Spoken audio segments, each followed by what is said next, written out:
let's go on air. And then I'll give a brief introduction and we'll jump into it. And we'll just see where it takes us.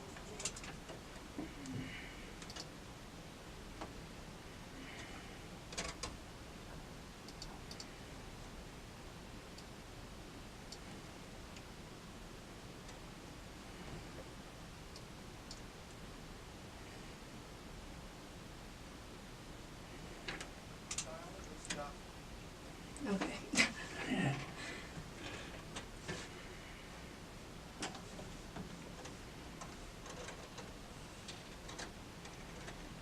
You're listening to WCUR 91.7 FM Westchester. I'm Maureen Farley, and you're listening to Bloom, the show all about self-empowerment and growth. And it's a very snowy day outside. I hope you're enjoying the first snow of the season. And make sure to stay safe on the roads. It's really bad out there. Today we have a special guest, Dr. Helion.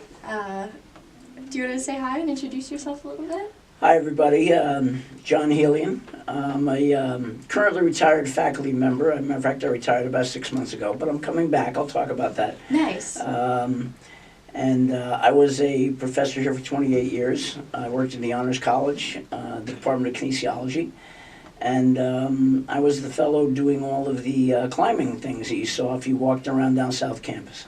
All right. Yeah, I met Dr. Helion about 2 years ago doing his adventure course, and that course definitely changed the way that I see the world in some ways. It was all about looking at fear and attacking it. Yeah. So I kind of want to talk about that today, and also about some of your, positivity mentalities and outlook. Great. So, do you want to talk about why that course? I know you mentioned you're coming back to teach that course. Why is that course, the most worthwhile for you? That course, there's a couple of courses involved. There's the Honors 100 that all the honors students are required to take as the first experience. And then there's another course called KN 101, which is Introduction to Adventure-Based Technology. The beauty of these two courses and why I like them so much is they deal with soft skills. They deal with emotional skills. They deal with aspects of life that the Fortune 500 companies look at when they're hiring, and they're not tangible I can do it skills. They're things you can't touch.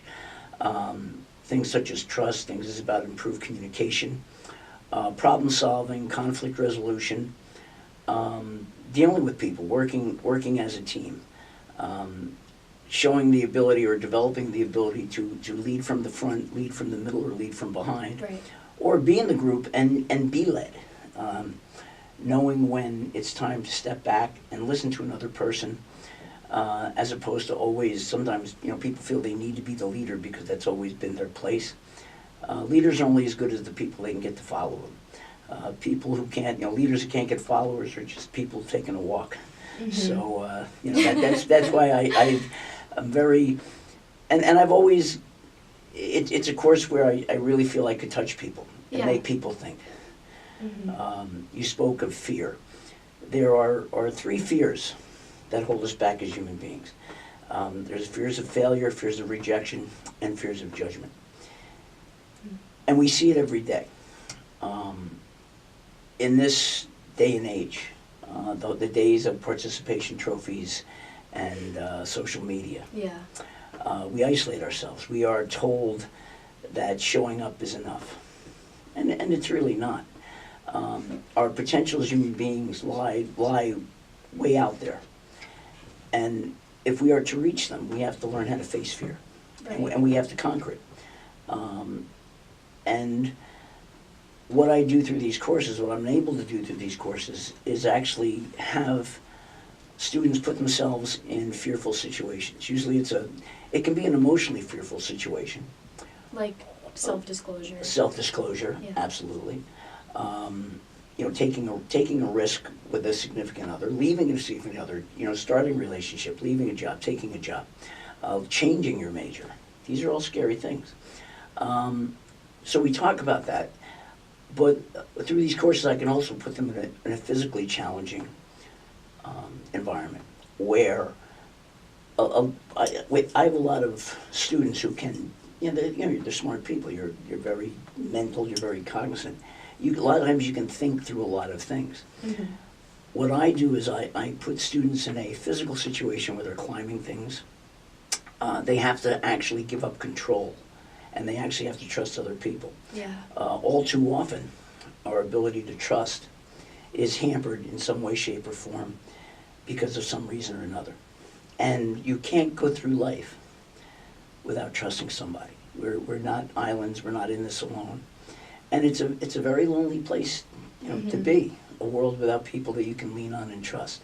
However, that being said, we give the gift of trust to people who we find to be trustworthy. Right. Just like we give the gift of respect to those we find to be respectable, and we give the gift of love to those we find to be lovable. So these are not things that can be demanded. They're things that are given when we feel that they're safe to give. So as a teacher who leads students through, these physically demanding and kind of face your fear type of courses, they have to be able to trust you. And you're also a father and a husband, and you're able to gain and maintain the trust of your family and your loved ones. How do we decide, in your opinion and experience, who we trust, who we can let in, and who we keep out? And why do we do that? Is it like a protective mechanism? I believe so. I think when we look at trust, when we look at the self-awareness course, the course you took, the Honors 100, it's entitled Self-Awareness. Yeah. And what I examine, or what we examine, the students and myself, what we examine in that course is where we come from. We look at our parenting, because often parenting has a big say in how we view the world, how we view it politically, how we view it religiously, how we view it from a sense of trust. Our parents are the first people that we have to trust unconditionally because we're babies. And I didn't always have that. I had my parents, and I'll say this, my parents were alcoholics. There was a big trust issue in my life. And it's burdened me throughout my life. It's dogged me.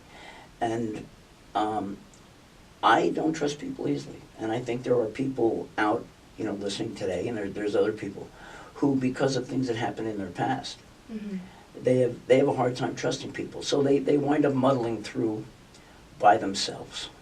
And I always use the phrase, things taste better when you share. Who do we trust? Well, we people who are trustworthy. Now, how do we define trustworthiness? Trustworthiness is consistent behavior over time. So if I know a person, and that person says they're always going to be there, and they always are there, then eventually I will Trust them. give them that gift of trust. Yeah. Absolutely. Trust is fragile, though. Trust can be broken in the wink of an eye. And depending on how much trust has been put in that trust bank, it can come back relatively quickly or not at all, depending on how, quote-unquote, damaged that person has been in the past through trusting or untrusting relationships. Yeah. Have you ever heard of John Gottman and his, I think we talked about it in this class maybe, he was a relationship researcher, and he came up with this theory called the 4 Horsemen of the Apocalypse. Really? Okay. And it's in any relationship, it could be a friendship or a marriage or anything like that, the 4 things that will absolutely break it if they continue and become a habit. Stonewalling is one, where you just kind of like shut down criticism, contempt, and then there's a 4th one. So is that the one that involved kitchen sinking and things like that? Yeah, Constantly right. That. And we talked about, I think, Denise Polk, Dr. Polk, had you read that book? And they talk about relation killers. Yeah. And I think we all experience these in some way, shape, and form. I think